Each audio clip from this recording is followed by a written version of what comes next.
ఛానల్ని లైక్ చేసి సబ్స్క్రైబ్ చేసుకోండి. అలాగే మీ విలువైన అభిప్రాయాన్ని కామెంట్ ద్వారా తెలపండి. Please subscribe and support my channel. Hi అండి, వెల్కమ్ టు అవర్ ఛానల్. నేను ఇప్పుడు చదివి వినిపించబోయే కథ జేఎం పార్ట్ 7. పార్ట్ 6లో నిఖితతో వాళ్ళ అన్నయ్య ఇలా మాట్లాడుతూ ఉంటాడు. నేను పనిచేస్తున్న కంపెనీ జనరల్ మేనేజర్కి నేనంటే చాలా ఇష్టం. నన్ను స్పాన్సర్ చేయడానికి వాళ్ళ కంపెనీని ఒప్పించాడు. ఇలా విదేశాలకు వెళ్ళడం చాలా ఉపయోగపడుతుంది. అది కాక మిచ్గావ్ యూనివర్సిటీలో నాకు MBA సీట్ కూడా వచ్చిందని చెప్తాడు. ఎంత శుభవార్త అన్నయ్య, ఇంత సంతోషాన్ని ఇచ్చే వార్త అమ్మ నాన్నలకు చెప్పకుండా ఎలా ఉండగలిగావు అంటుంది నిఖిత యాంగ్జైటీగా. తర్వాయి భాగంలోకి వెళ్దాం. రాము పశువుగా, ఏమో నిక్కి 3 ఏళ్ళుగా కుటుంబ భారాన్నంతా నువ్వే మోస్తున్నావు. అమ్మా నాన్నల పరిస్థితి చూస్తుంటే బయటికి ఎంత బాగున్నట్టు కనపడ్డా పూర్తిగా ఆరోగ్యవంతులైనట్టు అనిపించడం లేదు. ఇంకో 2 ఏళ్ల పాటు మిమ్మల్ని అందరినీ వదిలి ఎలా వెళ్ళమంటావు? నువ్వు అనవసరంగా భయపడుతున్నావు అన్నయ్య. వాళ్ళు వేసుకుంటున్న మందులు అవి చూసి కంగారు పడుతున్నట్టున్నావు. అదంతా రొటీన్గా ఇవ్వాల్సిన ట్రీట్మెంటే అంది నిఖిత తేలిగ్గా మాట్లాడుతున్నట్టు కనపడడానికి ప్రయత్నం చేస్తూ. నిజంగా కంగారు పడవలసిందేం లేదంటావా? ఏమీ లేదు, కావాలంటే రేపే నిన్ను డాక్టర్ దగ్గరికి తీసుకువెళ్తాను. నువ్వే ఆయనతో మాట్లాడు. నువ్వు అంత ధైర్యం చెప్తే నేను ఆలోచించవలసింది ఏముంది? కానీ అసలు విషయం ఏమిటంటే అతడు ఆగి నెమ్మదిగా అన్నాడు. అక్కడికి వెళ్ళాక స్కాలర్షిప్ తప్పకుండా వస్తుందనుకో, కానీ మొదటి సెమిస్టర్కి మాత్రం మనం సొంత డబ్బులు పెట్టుకోవాల్సి ఉంటుంది. నిఖిత తన మొహంలో భావాలు వెల్లడి కాకుండా ఎంత కావాల్సి ఉంటుంది అని అడిగింది. 1,00,000 రూపాయలు అన్నాడు రాము. దానికి బ్యాంకులో ఎడ్యుకేషన్ లోన్ ఇస్తారనుకో, అది పెద్ద కష్టం కాదు. కాకపోతే మనకి ఆస్తి ఉన్నట్టు ఒక సాల్వెంట్ సర్టిఫికేట్ చూపించాల్సి ఉంటుంది. మన ఇల్లు సెక్యూరిటీగా చూపించి ఆ సర్టిఫికేట్ సంపాదించవచ్చు. కానీ అమ్మ నాన్న బాధపడతారేమోనని భయంగా ఉంది. అప్పు 1-2 ఏళ్ళలో నేనే తీర్చేస్తాను. కానీ ఇవన్నీ నాన్నగారితో ఈ పరిస్థితుల్లో ఎలా చెప్పగలను? నువ్వేం చెప్పకు, అన్నీ నేను చూసుకుంటాను. ఇంటికి సంబంధించిన కాగితాలన్నీ నా దగ్గరే ఉన్నాయి. నేను మిగతా పనులన్నీ చేస్తాను. నువ్వు మద్రాసు వెళ్ళి నీ ఏర్పాట్లు నువ్వు చేసుకో అంది. రాము మొహం విప్పారింది. సంతోషంగా కుర్చీలోంచి లేస్తూ చెల్లెలి చేతిని తన చేతిలోకి తీసుకుంటూ thank you very much Nikhita. నాన్నగారికి ఈ విషయాలన్నీ ఎలా చెప్పాలా అని చాలా సతమతమైపోయాననుకో అన్నాడు. ఎంత నొక్కి పెట్టినా అతని మొహంలో ఎగ్జైట్మెంట్ కనపడుతూనే ఉంది. అన్నయ్య, నువ్వు ఈ చదువులన్నీ చదవాలని ఎంత ఉబలాట పడ్డావో నాకు తెలియనిది కాదు. ఎప్పటికైనా నీ కోరిక నెరవేరుతున్నందుకు నాతో పాటు అమ్మ నాన్న కూడా సంతోషిస్తారు. 2 ఏళ్ళు ఎంతలో గడిచిపోతాయి. ఇక్కడ సమస్యలు నువ్వు పట్టించుకోకు. సంతోషంగా చదువు పూర్తి చేసుకుని రా. ఒకసారి నువ్వు వచ్చాక ఇక మనకి సమస్య అనేదే ఉండదు. బయట నుంచి పడుతున్న వెలుతురులో రాము కంఠం మంద్రంగా వినపడింది. నిక్కి, ఒకప్పుడు నేను అనుకునేవాడిని, ఇలాంటి తల్లిదండ్రులకి బిడ్డలుగా పుట్టినందుకు మనం ఎంతో అదృష్టవంతులమని. కానీ ఇప్పుడేమనిపిస్తుందో తెలుసా? నిన్ను బిడ్డగా పొందినందుకు ఆ తల్లిదండ్రులు, నీకు అన్నగా పుట్టినందుకు నేను అసలైన అదృష్టవంతులమని. ఇదిగో అలాంటి సినిమా డైలాగ్లా కొట్టకు. నేను కూడా సినిమా చెల్లెలా మాట్లాడవలసి వస్తుంది అంది నిఖిత తేలిగ్గా నవ్వేస్తూ. రాము లేచి తన గదిలోకి వెళ్ళిపోయాడు. అలాగే వరండాలో కూర్చుని నిఖిత చాలాసేపు ఆలోచిస్తూ ఉండిపోయింది. మనుషుల కన్నా కష్టాల్లోనే ఐక్యత ఎక్కువ ఉందనుకుంటాను. అందుకే అవి ఎప్పుడు ఒంటరిగా రావు, కలిసి కట్టుకునే వస్తాయి అనుకుంది. ఏమిటమ్మా నువ్వు చెప్పేది? 75,000 అప్పు మీకు ఇచ్చి తీసుకున్న డాక్యుమెంట్లు మళ్ళీ మీకు తిరిగి ఇవ్వాలా అన్నాడు రామ్ రతన్ ఆశ్చర్యంగా. నిఖిత అభ్యర్థిస్తున్నట్లు వారం 10 రోజుల కోసమే సెడ్జి వాటిని బ్యాంకులో చూపించి సాల్వెన్సీ సర్టిఫికేట్ తీసుకుని మళ్ళీ మీకే తెచ్చిస్తాను. నన్ను నమ్మండి అంది. ఎలా నమ్మను? బ్యాంకులో తీసుకున్న అప్పంతా 10 రోజుల్లో వాళ్ళకి ఎలా తీరుస్తావు అడిగాడు రతన్. చాలా సింపుల్. మీ దగ్గర మరో 1,00,000 తీసుకుని బ్యాంక్ అప్పు తీర్చేసి కాగితాలు తెచ్చి మళ్ళీ మీకే ఇచ్చేస్తానుగా అంది. అంటే ఇంటి మీద మరో 1,00,000 రూపాయలు నేను ఇస్తానని ఎలా అనుకున్నావు? ఇస్తారు సెడ్జి, ఎందుకంటే నేను ఆ ఇల్లు మీకు అమ్మేస్తాను కాబట్టి అంది. సెడ్జి విస్తుపోయి చూశాడు. అతడికి ఆ క్షణం తన కొడుకు గుర్తొచ్చాడు. తండ్రి సంపాదిస్తుంటే స్నేహితులను తీసుకుని మోటార్ సైకిల్ మీద సినిమాలకి డాబాలకి డిన్నర్లకి వెళ్ళి డబ్బు విచ్చలవిడిగా ఖర్చు పెట్టే కొడుకు గుర్తొచ్చాడు. ఇలాంటి కూతురు నాకుంటే ఎంత బాగున్ను అనుకున్నాడు మనస్ఫూర్తిగా. సునీతతో పరిచయమైన తర్వాత కృష్ణమూర్తికి జీవితం ఎంతో ఆహ్లాదకరంగా అనిపించసాగింది. 40 ఏళ్లు దాటిన పురుషుడికి 25 ఏళ్ల స్త్రీతో పరిచయం అతడి అహాన్ని బాగా సంతృప్తి పరుస్తుంది. అతడి సంసారం, పిల్లలు యథావిధిగా ఉంటారు. భార్య దగ్గర చేయలేనివి, చిన్న వయసులో వివాహం జరగడం వల్ల భార్య దగ్గర తీర్చుకోలేని కొన్ని కోరికలు పురుషుడు ఇలాంటి వ్యవహారాల ద్వారా తీర్చుకుంటూ ఉంటాడు. అదీగాక వివాహం జరిగిన కొత్తలోనే మగవాడి దృష్టి కెరియర్ వైపు మళ్ళుతుంది. కాబట్టి 40 ఏళ్లు దాటి జీవితంలో స్థిరపడ్డాక తను కోల్పోయింది ఏమిటో తెలుసుకుని అప్పుడు తిరిగి ఆనందాన్ని అనుభవించడానికి ప్రయత్నం చేస్తాడు. కృష్ణమూర్తి సునీతల వ్యవహారం మొదట్లో ప్రీతం ద్వారానే ప్రారంభమైంది. ప్రీతం గురించి సునీత భర్త వచ్చి అతని తండ్రితో కంప్లైంట్ చేసినప్పుడు కృష్ణమూర్తికి వ్యవహారంలో ఉన్న తిరకాసు అర్థమై సునీతని పరిచయం చేసుకున్నాడు. ఆ తర్వాత వాళ్ళిద్దరూ రహస్యంగా బాగానే ఎంజాయ్ చేయసాగారు. సునీతకి పెద్ద పట్టింపు లేదు. ఆమెకు కావాల్సింది కాసింత వెరైటీ. భర్త మంచి జీతం సంపాదిస్తున్నాడు, తరచూ టూర్ల మీద తిరుగుతూ ఉంటాడు. ఆ విధంగా ఆమెకి అది లభించింది. ప్రీతం లాంటి కుర్రవాళ్ళు, కృష్ణమూర్తి లాంటి నడివేసి దాటిన వాళ్ళు, ఇలా రకరకాల వ్యక్తులతో రకరకాల థ్రిల్స్ అనుభవిస్తూ ఉంటుంది. ఒకసారి వెరైటీకి అలవాటు పడిన తర్వాత ఏ అనుభవం పూర్తి తృప్తినివ్వదు. ఆ విధంగా ఆమె తన రహస్య జీవితాన్ని కొనసాగిస్తూ ఉంది. 14-17 మధ్య వయసున్న పిల్లలతో ఆమె చాలా థ్రిల్ అనుభవిస్తూ ఉంటుంది. ఏమీ తెలియని నూనూగు మీసాల కుర్రవాళ్ళకి నెమ్మదిగా వ్యవహారంలోకి దింపి వాళ్ళకన్నీ నేర్పి తన ఒక గురువులాగా ఫీల్ అవడంతో ఆమెకు గొప్ప ఆనందము, సంతృప్తి లభిస్తుంటాయి. ఒక కుర్రవాడిని తనకు తెలిసిన విద్యలన్నీ చెప్పి పర్ఫెక్ట్ మగవాడిగా తయారు చేశానన్నది ఆమెకు కలిగే మరొక సూడో సంతృప్తి. దురదృష్టకరమైన విషయం ఏమిటంటే ఆమె ఎవరితో గడిపినా కొన్నాళ్ళు అయ్యేసరికి వారి మీద ఇంట్రెస్ట్ పోతుంది. కాస్త వయసు దాటిన మగవాళ్ళు అయితే పర్వాలేదు, కానీ కుర్రవాళ్ళు మాత్రం ఆ తాకడికి తట్టుకోలేక దాదాపు పిచ్చి వాళ్ళు అయిపోతూ ఉంటారు. అప్పటి వరకు తనతో నవ్వుతూ మాట్లాడుతూ విశృంఖలంగా గడిపిన ఆంటీ క్రమంగా తనంటే నిర్లక్ష్యం చూపడం గమనించి ఆ చిన్న కుర్రవాళ్ళు తట్టుకోలేక డ్రగ్స్కో వ్యభిచారానికో అలవాటు పడినా అందులో ఆశ్చర్యం ఏమీ లేదు. కృష్ణమూర్తితో సునీత వ్యవహారం మామూలు కన్నా ఎక్కువ కాలమే సాగింది. కృష్ణమూర్తి ఇచ్చే రకరకాల ప్రజెంటేషన్స్ ఆమెని బాగా సంతృప్తిపరిచి అతన్ని విడిచిపెట్టకుండా ఆఫ్ చేయగలిగాయి. కృష్ణమూర్తి భార్య నుంచి పెద్దగా శారీరక సంతృప్తి ఎప్పుడూ పొందలేదు. ప్రీతం పుట్టాక వాళ్ళిద్దరూ విడివిడిగానే పడుకునేవారు. వరుదిని పుట్టినప్పుడు ఆమెకి పెద్ద ఆపరేషన్ జరిగి ఆ తర్వాత రొమాన్స్ అన్న విరక్తి కలిగేటంత నీరసపడిపోయింది. 15 రోజులకో 20 రోజులకో కృష్ణమూర్తి సునీత కలుసుకుంటూ ఉంటారు. రాత్రి 9 దాటిన తర్వాత సునీత భర్త క్యాంప్ వెళ్ళాడని తెలిస్తే కృష్ణమూర్తి ఆ ఇంటికి వెళ్తాడు. ఇద్దరూ కలిసి స్నానం చేయడం, భోజనం చేయడం, అతడు సోఫాలో కూర్చుని ఆమె చేత డ్యాన్స్ చేయించడం లాంటి యుక్త వయసు పిల్లలు పిచ్చితనపు వ్యవహారాలన్నీ వాళ్ళిద్దరూ ఆ వయసులో చేస్తూ ఉంటారు. ఆ రోజు అతను మామూలుగానే సునీత దగ్గరికి వెళ్ళాడు. ఇద్దరు భోజనం చేస్తుండగా ఈ మధ్య రాలేదే అని అడిగింది సునీత. చూసావు కదా, పేపర్లో చదివే ఉంటావు, మా కూతురి గొడవ అన్నాడు కృష్ణమూర్తి. అవును, చదివాను. చాలా గొప్ప సాహసం చేసింది. ఆడపిల్లలంటే అలా ఉండాలి. కాలేజీ ముందు నిరాహార దీక్ష చేసిందట కదా, ఏమైంది చివరికి అని అడిగింది సునీత. ఏమవుతుంది, ఆ ఎమ్మెల్యే తాలూకు వాళ్ళు వచ్చి కాళ్ళు పట్టుకున్నారు, క్షమించమని అడిగారు. ఇంకెప్పుడు ఇలా ఆడపిల్లల్ని మోసం చేయొద్దని వార్నింగ్ ఇచ్చి వదిలేశాం అన్నాడు కృష్ణమూర్తి. ఇద్దరు భోజనం పూర్తి చేసి ముందు హాల్లోకి వచ్చారు. సునీత వీడియోలో క్యాసెట్ పెట్టింది. వచ్చి సోఫాలో కూర్చుంది. అతడు ఆమెను దగ్గరగా లాక్కుని వాళ్ళలో కూర్చోబెట్టుకున్నాడు. మీ కాలనీలో దాత్రి అనే అమ్మాయి ఉంది కదూ అంది సునీత. అవును, విష్ణు కూతురు. ఇప్పుడు ఆమె ప్రసక్తి ఎందుకు అడిగాడు కృష్ణమూర్తి. మొన్న మీ అబ్బాయిని అమ్మాయిని ఎక్కడో కిల్లి కొట్ల దగ్గర చూశాను. ఆ ఆడపిల్లలతో జాగ్రత్తగా ఉండాలి. మంచి మంచి అబ్బాయిలను చూసి వాళ్ళలో వేసుకోవాలని ప్రయత్నిస్తారు. ప్రీతం అలాంటి వాడు కాదులే. అయినా ఆ దాత్రి డాన్సులు, మ్యూజిక్ అంటూ తిరుగుతూ ఉంటుంది కదా. కిల్లి కొట్ల దగ్గరికి ఎందుకు వెళ్ళింది ఏమిటో. ఈ కాలం ఆడపిల్లలు పూర్తిగా పాడైపోతున్నారు. అన్నట్టు వల్ల వేసుకోవడం అంటే గుర్తొచ్చింది. ఆ కౌసల్య కూతురు, ఆ అమ్మాయి పేరేమిటి? నిఖిత. నిఖిత మీ కాలనీలోనే అవినాష్ అనే కుర్రాడు ఉన్నాడట కదా, వాడిని వల్ల వేసుకుందట. మీకు తెలుసా ఆ విషయం? తెలుసు. అవినాష్ తండ్రి వెళ్ళి వీళ్ళకి వార్నింగ్ ఇచ్చాడటలే. ఏమిటో ఈ ఆడపిల్లలు చిన్న వయసులోనే అబ్బాయిలకు గాలం వేయడం, దానికోసం వాళ్ళతో కలిసి తిరగడం, తర్వాత అబార్షనలని హాస్పిటల్స్ చుట్టూ తిరగడం అంటూ నిట్టూర్చింది సునీత. మగవాళ్ళు అంత తెలివైన వాళ్ళేం కాదులే. ఆ అవినాష్ ఇంట్లో వాళ్ళని ఎదిరించైనా సరే ఆ నిఖితని చేసుకుంటానంటున్నాడట. పాపం శంకరం బాగా గొడవ పెడుతున్నాడు.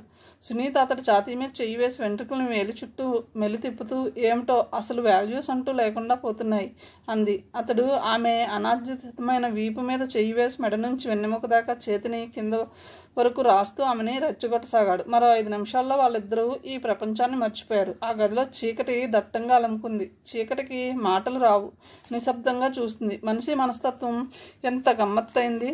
అతడి కూతురు ఒక కుర్రవాడిని ప్రేమించి కాలు జారి నిరాహార దీక్షలు చేసి విఫలమైంది. దాన్ని అతడు తన విజయంగా చాటుకున్నాడు. తన కూతురిది ఏ తప్పు లేనట్టు సమర్థించుకున్నాడు. అతని కొడుకు మరొక అమ్మాయితో కలిసి ఎక్కడో కనబడితే ఆ తప్పంతా అమ్మాయిదే అన్నట్లు మాట్లాడాడు. అదే పని అవినాష్ నిఖితలు చేసి వాళ్ళు వివాహం చేసుకోవడానికి సిద్ధపడుతూ ఉంటే అది ఒక సామాజికపరమైన తప్పుగా చర్చించాడు. ఆమె కూడా మనస్ఫూర్తిగా తాను నైతిక విలువల్ని నమ్ముతున్నట్టే సంభాషణ జరిపింది.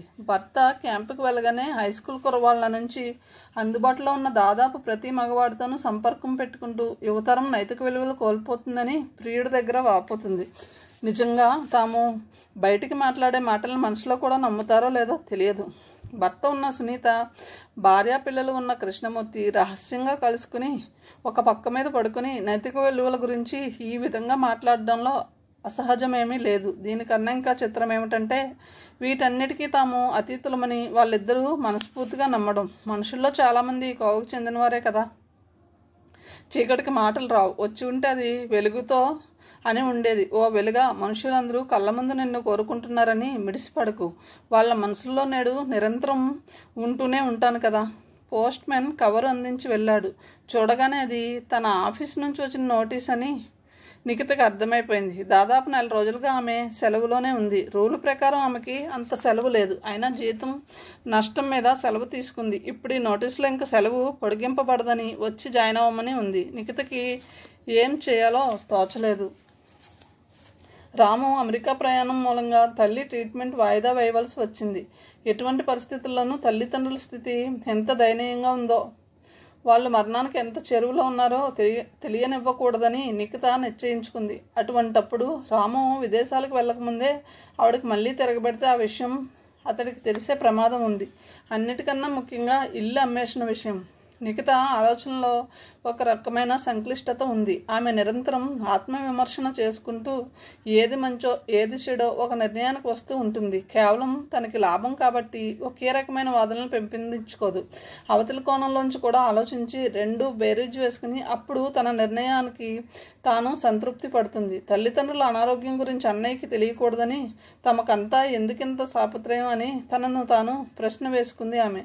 నిజం తెలిస్తే రాము ఏం చేస్తాడో. చదువుకు ఇది ఏది వద్దని ఏ 2,000 రూపాయలకో ఒక ఉద్యోగంలో చేరిపోతాడు. దానివల్ల కలిగే ప్రయోజనం ఏమిటి?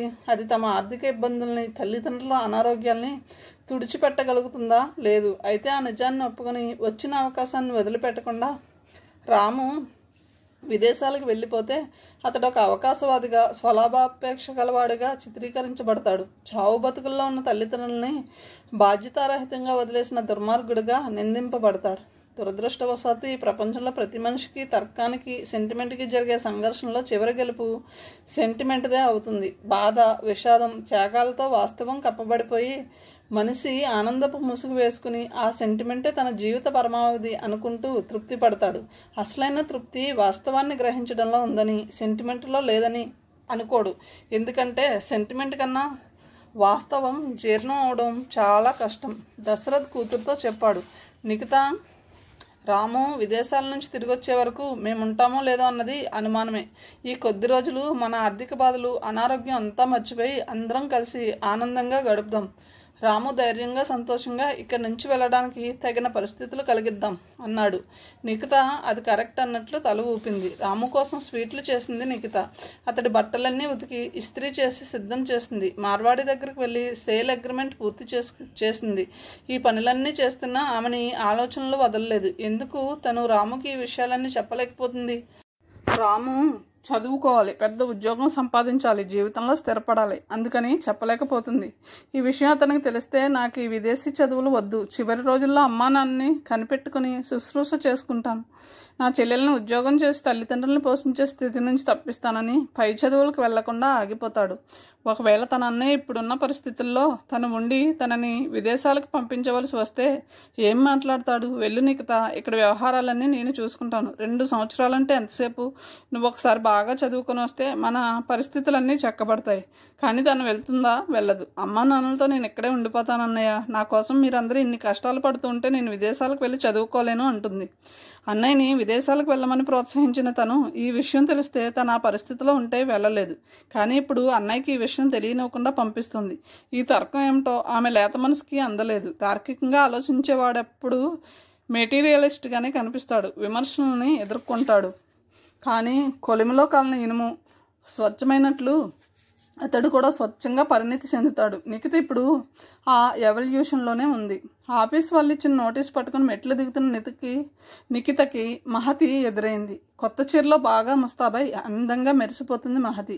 నీకోసమే బయలుదేరాను అంటూ కలిసి నడవసాగింది. ఆమె మొహంలో ఆనందం చూసి మొత్తానికి మీ వాళ్ళు అడిగినవన్నీ ఇవ్వడానికి ఒప్పుకున్నారన్నమాట అంది నిఖిత. చచ్చినట్టు ఒప్పుకున్నారు. ఎవరి కోసం ఒప్పుకుంటారు? నేను బాగా దెబ్బలాడానులే. తమ్ముడి మెడిసిన్ సీటు కోసం అయితే లక్షలు ఖర్చు పెట్టడానికి వెనుకాడడం లేదు, కానీ నా కోసం అంత గొడవ చేస్తారేం అని డైరెక్ట్గా అడిగేశాను అంది గర్వంగా. అదేమిటి, మీ తమ్ముడు చదివేది బిఏ కదా, అతడి కోసం లక్షలు ఖర్చు పెట్టడం దేనికి? వాడి బట్టి బిఏ అయితే వచ్చే లాభమేముంది చెప్పు. కొంచెం ఖర్చు పెడితే డాక్టరీయో ఇంజనీరింగో చదివిస్తే వాడి మామగారి దగ్గర నుంచి దానికి రెట్టింపు వసూలు చేయొచ్చు. ఏ డొనేషను కట్టి సుకుమార్ని మెడిసిన్ చదివిస్తారేమో అనుకుంది నిఖిత మనసులో. ప్రస్తుతం మెడిసిన్ చదవడానికి అంతకన్నా పెద్ద వ్యూహాలు ఉన్నాయని ఆ అమ్మాయికి తెలియదు. నిఖితతో మహతి, ఇప్పుడు నాకు పెద్ద సమస్య వచ్చి పడింది, అందుకే నీ దగ్గరకు వచ్చాను అంది. నిఖిత వస్తున్న నవ్వుని ఆపుకుంది. నిజమైన సమస్య అంటే ఏమిటో ఈ పిల్లకి ఇంతవరకు అనుభవంలోకి రాలేదు. అసలు పేరంటానికి వెళ్ళడానికి ఏ చీర కట్టుకోవాలన్నది కూడా బహుశా మహతికి సమస్యగానే తోస్తుందేమో అనుకుంది. ఏమిటో చెప్పు, నాతో బ్యాంక్కి రాగలవా? దేనికి? డబ్బులు వెయ్యాలా తీయాలా అడిగింది నవ్వుతూ నిఖిత.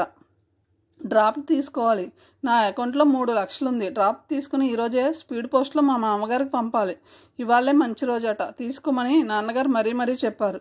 నువ్వెప్పుడు బ్యాంకులకు వెళ్ళి ఇలాంటి పనులు చేయలేదు కదా, ఈ పని నీకెందుకు చెప్పారు? సుకుమార్ లేడా? లేకపోతే మీ నాన్నగారు రావచ్చుగా. సుకుమార్ ఎంసెట్ పరీక్ష రాయడానికి నెల్లూరు వెళ్ళాడు. డాడీ కూడా ఆఫీస్ పని ఉందని అక్కడికే వెళ్ళారు. ఈరోజు రావాల్సింది, ఎందుకో రాలేదు. మమ్మీకేమో జ్వరం. ఎంసెట్ పరీక్షకి నెల్లూరు వెళ్ళడం ఎందుకు? ఈ ఊళ్ళో ఉందిగా, అక్కడేదో క్రాష్ కోర్సుల్లో చేరాడులే. అది కాక నాన్నగారు ఫ్రెండ్స్ చాలామంది ఉన్నారు అక్కడ, అందుకే ఆయన కూడా వెళ్ళారు. ఎంసెట్ పరీక్షకి ఫ్రెండ్స్కి సంబంధం ఏమిటి అని అడగబోతూ తమాయించుకుంది నిఖిత. అవన్నీ చాలా అనవసరమైన విషయాలుగా తోచి, పద బ్యాంకులో నీ పని చేసిన తర్వాత నేను ఆఫీస్కి వెళ్తాను అంది. మరొక 10 నిమిషాల్లో వాళ్ళు డ్రాఫ్ట్ అప్లికేషన్ ఫామ్ తీసుకుని నింపసాగారు. అప్పుడు వచ్చింది అనుమానం నిఖితకి. కట్నం తీసుకునే వాళ్ళు ఎవరు డ్రాఫ్ట్ రూపంలో పంపమని అడగరు. ఎవరికీ తెలియకుండా క్యాష్గానే ఇమ్మని తీసుకెళ్తారు. పోనీ అంత డబ్బు కరెన్సీ రూపంలో వాళ్ళ ఊరికి తీసుకెళ్ళడానికి భయపడి రామ్లాల్ జైన్ అనేవాడి పేరు మీద డ్రాఫ్ట్గా పంపమన్నారు అనుకుంది. కానీ అవతల వాళ్ళు అంత తెలివి తక్కువగా అనిపించలేదు. రామ్లాల్ జైన్ ఎవరు? మీ మామగారు కాదనుకుంటా కదా అడిగింది మహతిని. నాకు తెలియదు, ఈ పేరునే పంపమని వివరాలన్నీ రాసిచ్చి వెళ్ళారు. మిమ్మల్ని ఈ రామ్లాల్ జైన్ మోసం చేస్తే అది నాకు తెలీదు. మీ మామగారు ఏం చేస్తారు? బిజినెస్సా? కాదు, బ్యాంక్ మేనేజర్ అంది మహతి. నిఖిత ఇంకా ప్రశ్నలు వేయలేదు. డ్రాఫ్ట్ తీసుకున్నాక మాత్రం దాని number, Ramlal Jain bank account number Mahati చూడకుండా విడిగా వ్రాసి పెట్టుకుంది. వాళ్ళిద్దరూ పని పూర్తి చేసుకుని బ్యాంకులో నుంచి బయటకు వస్తూ ఉంటే దాత్రి కనిపించింది. మహతి దాదాపు దాత్రిని కౌగిలించుకున్నట్టు ఎన్నాళ్లకు అని చెయ్యి గట్టిగా ఊపేసింది. ఆ తర్వాత వాళ్ళిద్దరూ మహతి పెళ్లి కబుర్లలో మునిగిపోయారు. మహతి గబగబా చెప్పేసింది. పేరు శ్రీకర్, ఇంజనీరు, బాగా డబ్బున్న వాళ్ళు, పెళ్ళి వచ్చే నెలలో. ఇంకా మిగతా వివరాలు చెప్పమంటావా? చెప్పు, వింటాను. అత్తగారు లేరు, అదొకటి అదృష్టం. ఒకే ఒక ఆడపడుచు, పెళ్ళయ్యి అమెరికాలో స్థిరపడింది. ఇకపోతే కట్నం 5 లక్షలు, ఆడపడుచుకు 1/2 లక్ష, బంగారం 25 తులాలు, ఒక కారు. మేమే పెళ్లి జరిపించాలట. దాత్రి మహతి వైపు ఆశ్చర్యంగా చూస్తూ అంతా కలిసి 10 లక్షలు ఖర్చు అన్నమాట అంది. మహతి కాస్త గర్వంగా ఈజీగా 10 ఏం సరిపోతుంది, 12 అన్నా అవుతుంది. పెళ్లి ఖర్చులంటే మామూలా మరి అంది. ఖర్చు పెట్టేది తమ తల్లిదండ్రులని, అదంతా అనవసరమైన ఖర్చు అని అనుకోవడం లేదు మహతి. తన స్టేటస్ సింబల్గా భావిస్తుంది. దాత్రి మొహంలో ఈర్ష్య ఆమెకు మరింత ఆనందాన్ని ఇస్తుంది. ఇప్పుడే మమ్మీకి చెప్పి వచ్చాను, వాళ్ళు అడిగింది 25 తులాలే కదా అని కొంపతీసి అంతే ఇచ్చావు. నా కోసం కనీసం 50 తులాలన్నా పెట్టాలని దబాయించాను. అప్పటి వరకు వాళ్ళ సంభాషణ అంతా మౌనంగా వింటున్న నిఖిత అర్థం కానట్టు అదేమిటి అంది. అదంతా వాళ్ళు ఎలా సంపాదించారో తెలుసా? నన్ను చదివించక, ఒక మంచి చీర కొనక పైసా కూడబెట్టారు. ఇప్పుడు నేను అత్తారింటికి వెళ్ళిపోతున్నాను కాబట్టి ముక్కుపిండి ఆ డబ్బంతా మా తల్లిదండ్రుల దగ్గర నుంచి వసూలు చేయాలి కసిగా అంది మహతి. నిఖిత ఆమె వైపు సానుభూతిగా చూసింది. ఇదే మనస్తత్వాన్ని ఎవరైనా కథగా చెబితే తను నమ్మనని కొట్టి పడేసేది. కానీ ఇలాంటి అమ్మాయిలు కూడా ఉంటారని ఇప్పుడు ప్రత్యక్షంగా చూస్తుంది. నేను వెళ్తానులే, దాత్రి ఉందిగా అంది మహతి. నువ్వు వెళ్ళొచ్చు అన్నట్టు. నిఖితకి మళ్ళీ నవ్వొచ్చింది. మహతి చెప్పే పెళ్లి కబుర్లన్నీ వినటానికి ఓపికగానే ఉత్సాహంగానే తనకు లేవని ఆమెకు తెలుసు. ఇప్పుడు ధాత్రి లాంటి శ్రోత దొరకాక ఇక తన అవసరం లేదు. వాళ్ళిద్దరినీ అలా వదిలిపెడితే దాదాపు వారం రోజుల పాటు కదలకుండా కబుర్లు చెప్పుకోగలిగినన్ని టాపిక్స్ వాళ్ళ దగ్గర ఉన్నాయి. వారం రోజుల తర్వాత మీరేం మాట్లాడుకున్నారని అడిగితే అందులో ఒక్క మాట కూడా ఇద్దరిలో ఎవరికి జ్ఞాపకం ఉండదేమో. నిఖిత చెయ్యి ఊపి భయని అక్కడ నుండి వెళ్ళిపోయింది. మహతి ధాత్రి మిగిలారు. నా పెళ్లి సంగతికేం కానీ నీ విషయాలేంటి, ఏదైనా అఫైర్స్ అంటూ నవ్వింది. ధాత్రి కూడా నవ్వేస్తూ మీ కాలనీలోనే ఉంటాడు, నీకు తెలిసే ఉంటుంది ప్రీతం అని అంది. ఓహో, అతడా? మోటార్ బైక్ మీద తిరుగుతుంటాడు. నీకు మన కాలనీలో ఉన్నప్పటి నుంచే పరిచయం కదా? లేదు, అప్పుడు చిన్నపిల్లలం కదా. మొన్న కనపడ్డాడు. తనకి కిల్లి కొనివ్వడం, క్రమక్రమంగా తను డ్రగ్స్కి అలవాటు పడ్డం, ఈ విషయాలేమీ చెప్పలేదు ధాత్రి. మరి కొంచెం సేపు మాట్లాడుకొని వాళ్ళు విడిపోయారు. వాళ్ళ దగ్గర నుంచి సెలవు తీసుకున్న నిఖిత ఆఫీసులో మేనేజర్ని కలుసుకుంది. ఆయన కోపంగా ఉన్నాడు. ఇంకో 4 రోజులు సెలవు కావాలా? ఇప్పటికే లాస్ ఆఫ్ పేలో ఉన్నావు, అందుకే నోటీస్ ఇచ్చాం అన్నాడు. తన కష్టాలని పరాయి వాళ్ళ దగ్గర విప్పి చెప్పుకోవడం నిఖితకి ఎప్పటికీ నచ్చిన విషయం. అయినా అది అవసరం కాబట్టి తన తల్లిదండ్రుల గురించి చెప్పక తప్పలేదు. ఆయన వినటం అయితే ఓపికగా సానుభూతిగా విన్నాడు. నేను రికమెండ్ చేస్తాను, కానీ పైనుంచి ఇప్పటికే 2 సార్లు నీ గురించి మెమో వచ్చింది అన్నాడు. నేను వెళ్ళి జనరల్ మేనేజర్ని కలుస్తాను సార్ అంది. వద్దులే, నేనే మాట్లాడతాను, నువ్వు సెలవు అప్లికేషన్ రాసివ్వు అని చెప్పాడు. ఆమె ఆయనకి అప్లికేషన్ రాసిచ్చి ఇంటికి వెళ్ళిపోయింది. ఆమె వెళ్ళగానే ఆయన ఫోన్ అందుకొని శంకరానికి ఫోన్ చేశాడు. ఇప్పుడే నిఖిత వచ్చి మరో 4 రోజులు సెలవు కావాలని అప్లికేషన్ రాసిచ్చి వెళ్ళింది అని చెప్పాడు. మరి నేను చెప్పిన విషయం గుర్తుందా అటునుంచి అడిగాడు శంకరం. ఆఫీసర్ నవ్వాడు. గుర్తుంది, ఆ విషయం అంతా నేను చూసుకుంటానులే. అయినా నా ఉద్దేశంలో మీ అబ్బాయి ఈ పాటికి అక్కడ అమెరికాలో కొత్త వాతావరణంలో పడి ఈ అమ్మాయిని మర్చిపోయి ఉంటాడు. ఎనీహౌ నేను చూసుకుంటానన్నానుగా. ఫోన్ పెట్టేశాడు ఆఫీసరు. నిఖిత తాళం తీసి లోపలకు అడుగు పెట్టే వరకు ధాత్రి ఏమీ మాట్లాడలేదు. I'm sorry Nikki, very very sorry. మీ అమ్మ నాన్న పోయాక నీ పరిస్థితి ఇలా అయిపోయిందని నాకు అస్సలు తెలియదు. నువ్వు ఇంకా కాలనీలోనే ఉంటున్నావు అనుకుని వెళ్ళాను. అక్కడ రుక్మిణి అంటే చెప్పింది, నిన్ను వెతుక్కుంటూ వచ్చాను అంది. 15 రోజులు జ్వరం వల్ల ధాత్రి బాగా శుష్కించిపోయింది. ఇన్ని రోజులు ఇంట్లో ఉండడం వల్ల కిల్లి లేక ఆమె విలవిల్లాడిపోతుంది. ఇప్పుడు నాకేం తక్కువైందని? కూడు గుడ్డ ఉండడానికి చిన్న గది చాలవా? నవ్వుతూ చాప తీసి పరిచింది నిఖిత. ఇలాంటి స్థితిలోనూ నువ్వెలా నవ్వగలుగుతున్నావు విక్కీ? నిక్కి ఆశ్చర్యంగా అడిగింది ధాత్రి. ఏడుస్తూ కూర్చుని ప్రయోజనం లేదు కాబట్టి చీకటిని తిట్టుకుంటూ కూర్చుంటే కన్నా చిన్న దీపం వెలిగించే ప్రయత్నం చేయడం ప్రయోజనకరం కాదా? అది సరే కానీ ఇంటి నుంచైనా రావడం. అప్పుడే భోజనం చేసేసినట్లున్నావు. లేదే, నేను ఇంకా భోజనం చేయలేదు. మరి తాంబూలం వేసుకున్నట్లున్నావు. ఎర్రగా పండిన ఆమె పెదవుల వైపు చూస్తూ అంది నిఖిత. ధాత్రి ఇంటి నుంచి బయటకు రాగానే చేసిన మొదటి పని అదే. అది ఊరికే వేసుకోవాలనిపించి వేసుకున్నాను. నిజం చెప్పు ధాత్రి, మధ్య 2-3 సార్లు వేలకాని వేళ నువ్వు కిల్లి వేసుకున్నట్లు గమనించాను. అదేం కిల్లి? జర్దాపానా అడిగింది నిఖిత గట్టిగా. చచ్చా, అలాంటిదేం కాదు, మామూలుదే. కంగారు పడింది ధాత్రి. నువ్వేదో దాస్తున్నావు. నిజం చెప్పు, ఎక్కడ కొంటున్నావు ఈ కిల్లీలు? అబ్బే నిజం నిక్కి, నీ మీద పట్టు, మామూలు కిల్లీయే ఇది. అన్నట్లు నాకు చిన్న పనుంది, మళ్ళీ వస్తానే. అక్కడుంటే ఇంకేం ప్రశ్నలు వేస్తుందోనన్న భయంతో వెంటనే బయటపడింది. నిజానికి ఆమె నిఖిత దగ్గర డబ్బేదైనా అడిగి తీసుకుందామని వచ్చింది. ఆమె పరిస్థితి చూసి అడగలేకపోయింది. పర్సులో 8 రూపాయల చిల్లర మాత్రం మిగిలి ఉంది. ఆ గదికి వచ్చి నెల కావస్తుంది. 4 రోజుల్లో ఇంటద్దె కట్టాల్సి వస్తుంది. ఇచ్చిన 2 నెలల అడ్వాన్స్లో 1 నెలది అడ్జస్ట్ చేసుకోండి అని చెప్పడానికి సిగ్గుగా ఉంది. నిఖిత ఆలోచిస్తూ బయటకు వచ్చింది. ఇంటి ముందు ఖాళీ స్థలంలో పెద్ద మామిడి చెట్టు ఉంది. దాని క్రింద కుర్చీ వేసుకుని కూర్చోవడం ఆమెకు చాలా ఇష్టం. కల్పవృక్షం, కల్పతరువు గుర్తొస్తాయి ఆమెకి. ఇంటి గల వాళ్ళు భార్యాభర్తలు ఇద్దరు ఉద్యోగస్తులే. వాళ్ళకి 2 పిల్లలు. పిల్లల్ని చూసుకోవడానికి ఆవిడ తల్లి ఉంటుంది. చాలా ముసలావిడ, చేదస్తపు మనిషి. పిల్లలకు ఆవిడకు ఎప్పుడూ పడదు. వాళ్ళని పూర్తిగా అదుపులో పెట్టాలనుకుంటుంది. వాళ్ళు ఆమెను తప్పించుకుని తిరుగుతుంటారు. ఈరోజు కూడా వాళ్ళు ఇంకా స్కూల్ నుంచి రాలేదని కంగారు పడుతూ గొనుక్కుంటుంది. వాళ్ళు స్కూల్ బస్ దిగి ఇంట్లోకి రాకుండా పక్కింట్లో కూర్చొని ఆడుకోవడం నిఖిత చాలాసార్లు గమనించింది. ఆమె గేటు దగ్గరగా వచ్చి పక్కింటి వైపు దృష్టి సారించింది. పిల్లలు కనిపించలేదు, కానీ ఆమెను చూడగానే సైకిల్ తొక్కుంటూ వచ్చాడు మరొక వ్యక్తి. పాత కాలనీలో అతడు పోస్ట్ మ్యాన్గా గుర్తుపట్టింది. మీకోసమే వెతుకుతున్నానమ్మా, ఉత్తరం వచ్చింది. పోస్ట్ ఆఫీస్లో అడిగితే మీరు కొత్త అడ్రస్ ఇవ్వలేదన్నారు.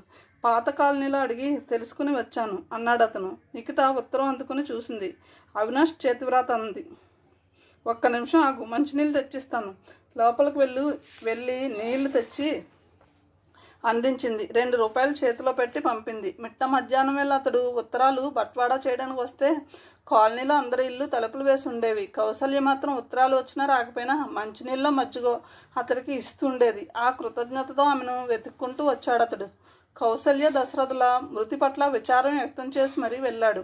అతడు వెళ్ళగానే ఉత్తరం తీసింది. ప్రియమైన నిక్కీ, నీలా మళ్ళీ మళ్ళీ చదివించే ఉత్తరాలు రాయడం నాకు చేత కాదు. నేను క్షేమం, నీవు క్షేమమని తలుస్తాను అని మొదలు పెట్టకుండా ఉండడానికి చాలా ఆలోచించవలసి వచ్చింది. సరే, అమెరికాలో ఉన్నవాడు ఢిల్లీ నుండి ఉత్తరం రాశాడేమిటి అని ఆశ్చర్యపోకు. అదృష్టవంతుల్ని చెడిపేవాడు అంటారు. నీ ప్రేమను పొందాకే నేను అదృష్టవంతుడిని అయ్యాననుకుంటున్నాను. టాటా కంపెనీ తరపున పనిచేయడానికి అమెరికాలో ఒక కంపెనీకి నేను వెళ్ళడం నీకు తెలుసు. 2 నెలలకే వాళ్ళు నా పనికి సంతోషించి టాటా కంపెనీ అనుమతి తీసుకుని నన్ను వాళ్ళ సిస్టర్ కన్సర్న్కి బదిలీ చేశారు. అక్కడ 1 నెల రోజులు చేయగానే వాళ్ళ ఢిల్లీ బ్రాంచ్లో నా అవకాశం వచ్చి ఇక్కడికి పంపారు. తమాషా ఏంటంటే స్టేట్స్లో ఇచ్చే జీతమే నాకు ఇక్కడ, అంటే నెలకు $8,000 ఇస్తున్నారు. మన ఇండియన్ కరెన్సీలో ఇప్పుడు నా జీతం దాదాపు 2.5 లక్షలు. ఎంత దుబారా ఖర్చు చేసినా నెలకో 10,000 కంటే ఎక్కువ ఖర్చు పెట్టలేను. మిగిలిన డబ్బు అలాగే దాస్తున్నాను. మరో 8 నెలల తర్వాత నువ్వు పెట్టిన గడువు తీరగానే వస్తాను. నేను కూడబెట్టిన దాదాపు 20 లక్షల రూపాయలు నిన్ను పెళ్లి చేసుకుని నా కట్నంగా నా తల్లిదండ్రులకు ఇచ్చేస్తాను. ఐడియా బాగుంది కదూ? ఉత్తరం రాయమని అడిగే ధైర్యం లేదు. ఇంకో 9 నెలలు 9 యుగాలుగా గడుపుతాను. నీ అవినాష్. ఉత్తరం చదివి సన్నగా నవ్వుకుంది నిఖిత. చేతిలో 7 రూపాయలు కూడా లేకుండా బాధపడుతున్న తన కోసం రోజుకి 700 రూపాయలు కూడబెడుతున్న అతడు చాలా తమాషా అయిన విషయమే ఇది. ఎక్కడి నుంచమ్మ ఉత్తరం? మీ అన్నయ్య రాశాడా? ఇంటిగలావిడ తల్లి అడిగింది. నిఖిత ఆలోచనలో నుండి తేరుకుని, లేదండి, ఒక ఫ్రెండ్ ఉంది. పిల్లలు ఇంటికి వచ్చారా అడిగింది ఆవిడ ఉత్తరం గురించి మరో ప్రశ్న వేయకుండా. వచ్చారు. లోపల గోల వినిపిస్తుందిగా. ఒక్క క్షణం నిశ్శబ్దంగా ఉండమంటే ఉండరు అంటూ లోపలికి వెళ్ళిపోయింది. నిఖిత టీ చేసుకుని తాగుతూ మళ్ళీ చెట్టు కింద వచ్చి కూర్చుంది. ఎంత వద్దనుకున్న నిరుద్యోగం ఆమెని బాధ పెడుతుంది. ఈ సమస్య నుండి ఎలా బయటపడాలని ఆలోచిస్తుంది. ఎవరో ఏడుస్తున్న శబ్దానికి తల తిప్పి చూసిందామె. ఇంటి వల్ల పెద్ద పాపకి 10 ఏళ్ల వయసు ఉంటుంది. తలుపు దగ్గర నిలబడి ఏడుస్తుంది. ఎందుకమ్మా, అమ్మమ్మ గారు ఏమైనా అన్నారా అడిగింది నిఖిత. ఆవిడ తిట్టడం, ఆ పిల్ల ఏడవడం సాధారణం. రెండో పిల్ల గట్టిది, మాటికి మాట అనేస్తుంది, కానీ ఏడవదు. లేదంటే రేపు ఇంగ్లీష్ టెస్ట్ ఉంది, ట్యూషన్ టీచర్ రాలేదు, నాకేం అర్థం కావడం లేదు వెక్కుతూనే చెప్పింది. లెసన్ తెలియకపోతే ఎవరైనా ఏడుస్తారా? షేమ్ అంటూ వచ్చింది రెండోది. మరేం చేయను, మమ్మీ ఎప్పుడో వస్తుంది, రాగానే తలనొప్పి అని పడుకుంటుంది. డాడీ ఎంత అడిగినా లెసన్ చెప్పరు. వాళ్ళమ్మకు హై బీపీ అని నిఖితకు తెలుసు. ఆఫీస్లో కూడా ఆవిడకి చాలా పని ఉంటుంది. ఇంటికి రావడమే అలసటగా వస్తుంది. మీ మమ్మీకి ఆరోగ్యం బాగుండదు కదమ్మా, పుస్తకాలు తెచ్చుకొని నేను చెప్తాను. ఆమె ఆ మాట అనడం ఆలస్యం. పెద్ద పిల్ల లోపలికి పరిగెత్తింది. ఆంటీ, నేను తెచ్చుకోనా అంది రెండోది. అలాగే తెచ్చుకో, కానీ నా దగ్గర అల్లరి చేయకూడదు. చెయ్యను, హోంవర్క్ చేయించను చాలు. వాళ్ళిద్దరికి పాఠాలు చెప్పి హోంవర్క్ చేయించేసరికి 2 గంటలు పట్టింది. మనసులో బాధ గుర్తుకు రాలేదు. నిఖితకి రాత్రి వంట చేసుకుంటుండగా వచ్చింది ఇంటిగలావిడ. చాలా థ్యాంక్స్ అండి, పిల్లల చేత హోంవర్క్ అంతా చేయించారట. ఆ ట్యూషన్ టీచర్ ఈ నెలలో 1 వారం రోజులు రాలేదు. పిల్లలకి పరీక్షలు అవుతున్నాయి కూడాను. దాందేముందులేండి, నేను ఇంకా ఉద్యోగం లేక ఊరికే ఉన్నాగా. అదే నేను అందామనుకుంటున్నాను. మీరు పాఠాలు చాలా బాగా చెప్తారని పిల్లలు అంటున్నారు. ఇక నుంచి పిల్లలకు మీరే ట్యూషన్ చెప్పకూడదు. ఆవిడకి ఇచ్చే 150 మీకే ఇస్తాను అంది. పాత కాలనీలో పిల్లలకు ట్యూషన్ చెప్పడం నిఖితకు అలవాటే, కానీ డబ్బు తీసుకుని ఎప్పుడూ చెప్పలేదు. అదొక ఆనందంగా భావించేది. ఇప్పుడు అదే జీవనాధారం కాబోతుందా? అలాగేలేండి, కానీ చిన్న రిక్వెస్ట్, ఈ నెల అద్దె ఇవ్వలేనేమో, అది అడ్వాన్స్లో సరిపుచ్చుకోగలరా? దానికేం భాగ్యం, గది ఖాళీగానే ఉంది కదా అని ఇచ్చాను, కానీ డబ్బు కోసం కాదు అందావిడ. ఒక సమస్య పరిష్కారం అయినట్లే. మరో నెల లోపల చిన్న ఉద్యోగం సంపాదించగలిగితే దిగులనేది ఉండదు. అయితే 2 రోజుల్లోనే పిల్లలు చెప్పగా విని మరో 2 తల్లిదండ్రులు వచ్చారు. 1 వారం రోజుల్లో ఆమె ట్యూషన్ చెప్పే విద్యార్థుల సంఖ్య 5కు పెరిగింది. ఆదాయం నెలకి 425. నేను బ్రతకడానికి చాలు అనుకుంది నిఖిత. తనకు కాబోయే భర్త రోజుకి 7,700 రూపాయలు సంపాదిస్తున్నా అతన్ని పైసా అడగకుండా తను 70 రూపాయలకి పనిచేయడాన్నే వ్యక్తిత్వం అంటారు. అస్తిత్వాన్ని రుజువు చేయడం జీవిత ధ్యేయం అయినప్పుడు మనిషి సిన్సియర్గా కష్టపడతాడు, అందులో ఆనందం పొందుతాడు. మనిషికి డబ్బే పూర్తి ఆనందం ఇవ్వకపోవచ్చు, కానీ ఆనందం కావాలంటే మాత్రం దానికి కనీసపు డబ్బు అవసరం చాలా ఉంది. ఆ విషయం నిఖితకు బాగా తెలుసు. ఆమె టెక్నికల్ కార్పొరేషన్లో ఇంటర్వ్యూకి అడుగుపెట్టేసరికి అభ్యర్థులతో హాలు కిటకిటలాడుతుంది. ప్రభుత్వాధీన సంస్థల్లో కొద్దో గొప్ప మంచి పేరున్న సంస్థ అది. ఇంటర్వ్యూలో ఎంపిక సిన్సియర్గా జరుగుతుందన్న నమ్మకం కలిగింది నిఖితకి. లోపలికి ప్రవేశిస్తుంటే బిగ్గరగా హాయ్ నిక్కి అని వినిపించిందో అరుపు. ఆమె కాక అందరూ చూశారు. తన వైపు వస్తున్న వరూధిని చూసి ఆశ్చర్యపడింది. ప్లెయిన్ జార్జెట్ చీర, అద్దాలు కుట్టిన జాకెట్, మ్యాచింగ్ బొట్టు గాజులు, మ్యాచింగ్ రాళ్ళున్న గొలుసు, బ్లష్ చేసిన బుగ్గలు, ఐ షాడో, పల్చటి లిప్స్టిక్. చూడగానే మళ్ళీ చూడాలనిపించేంత స్టైలిష్గా ఉంది వరూధిని. డిగ్రీ అయినా పూర్తి కాకుండా నేను ఇంటర్వ్యూకి ఎలా వచ్చానని అనుమానంగా ఉందా? ఇంటర్ పూర్తయిన వాళ్ళు కూడా రావచ్చని ప్రకటించారుగా అంది పక్కనొచ్చి కూర్చుంటూ. నిఖిత నవ్వి నేను అడగలేదే అంది. వరూధిని ఆమె దగ్గర ఎక్కువసేపు ఉండలేదు. అందరినీ పలకరిస్తూ కలివిడిగా మాట్లాడుతూ తిరుగుతుంది. తనలోని తెలివితేటల్ని చొరవని అందరికీ చెప్పాలన్న తపన ఆ అమ్మాయిలో కొట్టొచ్చినట్టు కనపడుతుంది. ఇంటర్వ్యూలు మొదలయ్యాయి. ఒక్కొక్కరికి 15 గంట పైగా తీసుకుంటున్నారు. అమ్మో, జనరల్ మేనేజర్ ఉందట, అకౌంట్స్లో తలతిక్క ప్రశ్నలు వేసి అదరగొట్టేస్తుందట అంది వరూధిని కళ్ళు గుండ్రంగా తిప్పుతూ. నిఖిత మాట్లాడలేదు. ఆమెకెందుకు ఆ విషయం సంతోషాన్ని ఇచ్చింది. ఆమె వంతు త్వరగా వచ్చింది. ఇంటర్వ్యూలు అంటే ఆమెకు భయం లేదు. కామ్గా లోపలికి వెళ్ళింది. జనరల్ మేనేజర్కి నిజంగానే అకౌంట్స్ కొట్టిన పిండిలా ఉంది. అందరూ అనుకుంటున్నట్టు అవి తలతిక్క ప్రశ్నలు కావు. తమ అసమర్థతకి అభ్యర్థులు చేసుకుంటున్న ఆత్మవంచన అది. నిఖిత జవాబులు చెప్పడం ప్రారంభించింది. దాదాపు అరగంట సేపు ఇంటర్వ్యూ సాగింది. జనరల్ మేనేజర్ మెచ్చుకోలుగా చూసింది. ఎండి ఎక్కువగా ప్రశ్నలు వేయలేదు. అతనంతా డెప్త్ ఉన్నవాడిగా కనపడలేదు. మొత్తం మీద ఇంటర్వ్యూ సంతృప్తికరంగా పూర్తి చేసి బయటకు వచ్చింది. తర్వాత అభ్యర్థి వరూధిని. నిఖిత బయటకు వస్తుంటే వరూధిని బయట సర్దుకుంటూ లోపలికి వెళ్ళింది. 2 వారాల తర్వాత ఉద్యోగం రానట్టు ఆమెకి రిగ్రెట్ లెటర్ వచ్చింది. పరమపద సోపానంలో పెద్ద పాము చేత మింగబడి మొదటికి వచ్చిన వ్యక్తి ఆట మానేస్తే నష్టం అతడికే. చిన్న చిన్న మెట్లు మళ్ళీ ఎక్కి పైకి వెళ్ళడానికి ప్రయత్నించడమే జీవితం. చేతిలో రిగ్రెట్ లెటర్ చూసి నిఖిత అదే అనుకుంది. ఇంటర్వ్యూ చేశాక ఆమెకు బాగా నమ్మకం కలిగింది. బహుశా జనరల్ మేనేజర్ మీద ఏదో ఒత్తిడి వచ్చి ఉంటుంది. మళ్ళీ వాంటెడ్ కాలమ్స్ చూడడానికి ఆమె లైబ్రరీకి బయలుదేరింది. లెమ్డింగ్ లైబ్రరీ మూసి ఉంది. ఎందుకో గత వారం రోజులుగా అది మూసి ఉంది. నిఖిత నిరాశగా తిరిగి వస్తుంటే లైబ్రరీ నడిపించే ఆవిడ ఆటో దిగుతూ కనిపించింది.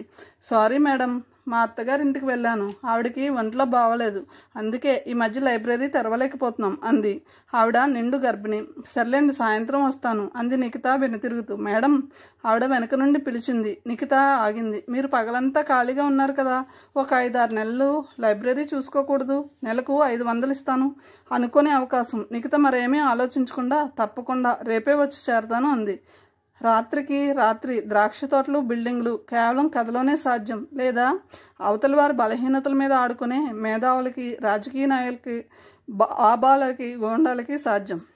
ఇవేమీ కాకపోతే రాత్రికి రాత్రి భవంతులు కేవలం నిద్రలోనే సాధ్యం, లేదా పగటి కళల్లోనే సాధ్యం. సామాన్యుడికి మాత్రం ఇటుకకి ఇటుక చేరిస్తేనే సాధ్యం. జరిగిన రేప్ సంగతి రాత్రి నెమ్మదిగా మర్చిపోతున్న సమయంలో జరిగింది. ఆ రోజు ఉదయం పక్క మీద నుంచి నిలబడగానే తల తిరిగినట్టు అనిపించింది. కాఫీ తాగగానే వాంతి అయిపోయింది. కూతురి వ్యవహారం కొద్ది రోజుల నుంచి గమనిస్తున్న శ్రీలక్ష్మి దాత్రిని నిలదీసింది. కూతురు ఒక మగవాడితో సంపర్కం పెట్టుకోవడం ఆమె ఊహకందని విషయం. ఇక డ్రగ్స్ విషయం తెలిస్తే ఏమయ్యేదో. పిల్లల గురించి చివరిగా తెలిసేది తల్లిదండ్రులకే. తల్లి ఆ ప్రశ్న అడగగానే బిత్తరపోయింది దాత్రి. దాంతో శ్రీలక్ష్మికి రూఢి అయిపోయింది. అంతే, ఒక్కసారిగా మీద పడి పిడిగుద్దులు గుద్దుతూ ఎవడే వాడు, ఎవడో చెప్పు అంటూ కేకలు పెట్టసాగింది హిస్టీరిక్గా. విష్ణువర్ధన్ ఆ గొడవకి గదిలోంచి బయటికి వచ్చాడు. విషయం ఏమిటో అర్థం కాగానే కూతురి వైపు వింతగా కొత్తగా చూడసాగాడు. తల్లి నుండి తప్పించుకోవడానికి దాత్రి అటూ ఇటూ తిరగసాగింది. ఆమె నైటీ బటన్స్ తెగిపోయాయి. రాత్రి నిద్రపోయేటప్పుడు ఇన్నర్ వేసుకునే అలవాటు లేకపోవడంతో బయట అసహ్యంగా కనిపిస్తుంది. అయితే శ్రీలక్ష్మి ఇవేమీ గమనించేలా లేదు. కూతురి తలని గోడకి కొడుతూ ఎవడేవాడు అని రెట్టించసాగింది. ప్రీతం మెల్లగా అంది దాత్రి. కొద్దిసేపు ఆ గదిలో అకస్మాత్తుగా నిశ్శబ్దం వ్యాపించింది. ముందు తేరుకున్న శ్రీలక్ష్మి, రుక్మిణి కొడుకింత పని చేస్తాడా? ఆవిడ అంత నంగనాచిలా ఉంటుంది, ఉండు ఇప్పుడే కనుక్కొని వస్తానని బయలుదేరబోయింది. రాత్రి కంగారుగా, వద్దు మమ్మీ, నేను వాడిని చేసుకోను, వాడంటే నాకు అసహ్యం అంది. అసలు జరిగింది ఏమిటో వినేటంత ఓర్పు శ్రీలక్ష్మికి లేకపోయింది. అక్కడ నుంచి విసవిస రుక్మిణి ఇంటికి బయలుదేరింది. విష్ణువర్ధన్ తూలుకుంటూ లోపలికి వెళ్ళబోయి ఆగాడు. రాత్రి అలాగే వెళ్ళి పక్క మీద పడిపోయినట్టుంది. ఆమె నైటీ సరిగ్గా లేదు. ఆమెది ఆరోగ్యవంతమైన శరీరం. కూతురి వయసు సంగతి అతడికి అప్పుడే మొదటిసారి తెలిసింది. అతడు నెమ్మదిగా ఆమె దగ్గరికి వెళ్ళాడు. పక్క మీద కూర్చుని ఆమె భుజాల్ని తడిమాడు. ఆ తర్వాత ఆమె పక్కనే ఒరిగిపోయాడు. గాఢ సుసుప్తిలోంచి నెమ్మదిగా మెలకు వస్తున్నప్పుడు ప్రపంచమంతా ఎలా ప్రకాశవంతమవుతుందో అలా దాద్రికి క్రమక్రమంగా జరుగుతున్నదేమిటో తెలిసింది. ఒక్క క్షణం ఆమెకి ఏమీ అర్థం కాలేదు. తండ్రి దగ్గర నుంచి వస్తున్న విస్కీ వాసన ముందు ఆమె నాసికకి తగిలింది. ఆ తర్వాత తండ్రి రూపం కళ్ళకి స్పృష్టమైంది. ఆమె అరవబోయింది, కానీ నోరు సహకరించలేదు. చెవులు మాత్రం తండ్రి మాట్లాడుతున్నా పర్వాలేదులే అన్న మాటల్ని వింటున్నాయి. ఆమె గింజుకోవడానికి ప్రయత్నించలేదు, భయపడలేదు కూడా. అసలు జరుగుతున్నదంతా తెలుసుకునే ప్రయత్నంలోనే అమ్మాయి మెదడు మొద్దుబారిపోయింది. ఇన్సెస్ట్ గురించి ఆమె పుస్తకాల్లో చదివింది. తండ్రులు, కూతుళ్ళు, పెద్దమ్మలు, కొడుకులు, కజిన్ బ్రదర్స్, సిస్టర్స్, ఆంటీలు, ఇలా రకరకాల బంధాల గురించి ఎన్నో కథలు పాఠకులకి అందమైన మేలిముసుగులా అమర్చి చాలా పత్రికలు సొమ్ము చేసుకోవడం ప్రస్తుతం అతి సామాన్యమైపోతున్న ఈ రోజుల్లో ఆ అమ్మాయికి జరుగుతుంది కథ అని, వాస్తవం అని తెలుసుకోవడానికి కొద్ది క్షణాలు పట్టింది. అంతలోనే అతడు ఆమెని దాదాపు ఆక్రమించుకున్నాడు.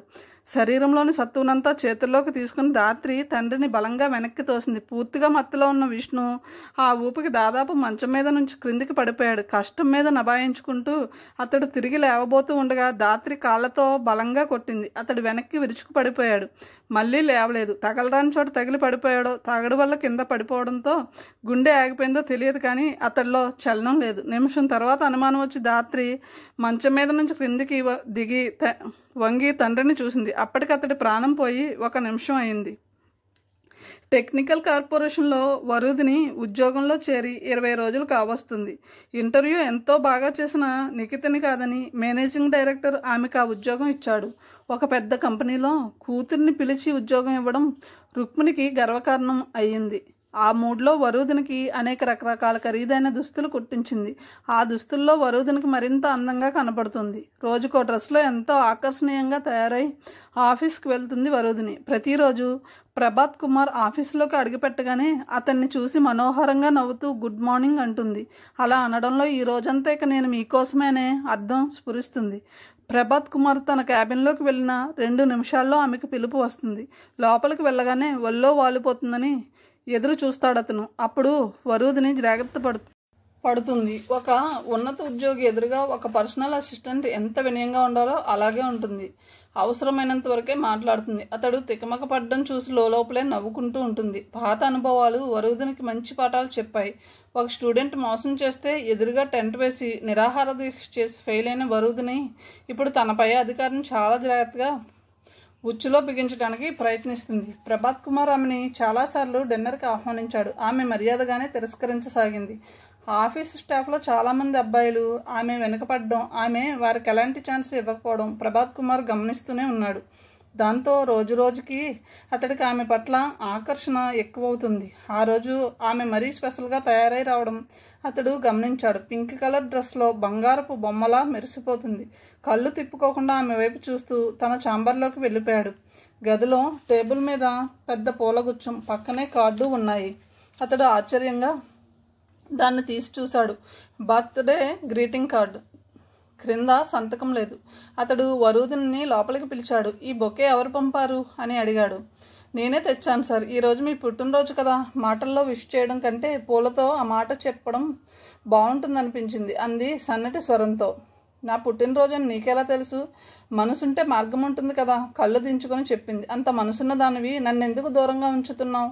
ఈ విషయంలో నన్ను క్షమించండి సార్, తల దించుకునే అన్నది. నిన్ను కొరుక్కు తినేస్తానని భయమా అన్నాడు తను నవ్వుతూ. కాదు సార్, నన్ను నేనే కంట్రోల్ చేసుకోలేనన్న భయం. మీరు నన్నేదో చేస్తారనే భయం ఉంటే నేను అసలు ఈ ఉద్యోగానికే వచ్చేదాన్ని కాదు. నాకు అంత ఉద్యోగం చేయాల్సిన అవసరం కూడా లేదు. కేవలం మీకు దగ్గరగా ఉండి మిమ్మల్ని చూస్తూ గడపొచ్చనే ఆస్తూనే వచ్చాను అంది సిన్సియారిటీ ధ్వనిస్తున్న కంఠంతో. అతడు దాదాపు కదిలిపోయాడు. ఆమె కంటే అతడు 20 ఏళ్ళు పెద్ద.